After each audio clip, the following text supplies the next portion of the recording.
Good morning, everybody. Thank you for being here today. Thank you for taking a few moments with me.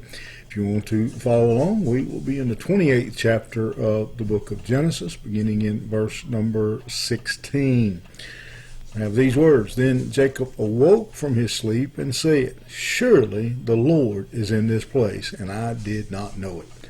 And he was afraid and said, "How awesome is this place! This is none other than the house of God, and this is the gate of heaven." So early in the morning, Jacob took the stone that he had put under his head and set up for a pillar and poured oil on top of it. He called the name of the place Bethel, but the name of the city was Luz at first. Jacob wakes up with a new understanding, with a new outlook. He immediately realizes that what's happened, that God is in this place, and he acknowledges, I didn't even realize it.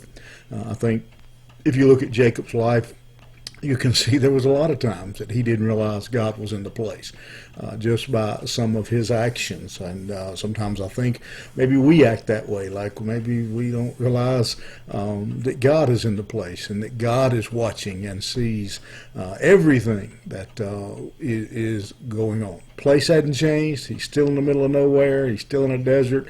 He's still got a rock for a pillow, but God showed up, and he showed Jacob right in the middle of his wandering, his brokenness. He's tired, he's exhausted, he's scared, and God wants Jacob.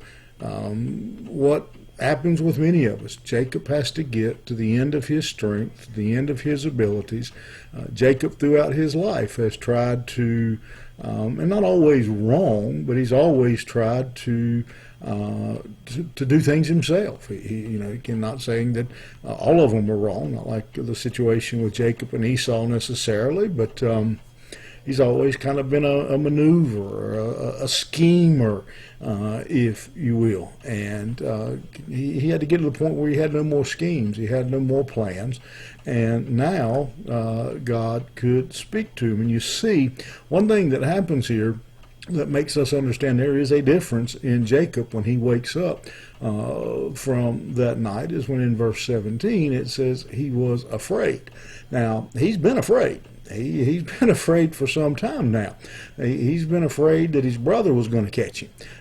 He's been afraid of other things in his life.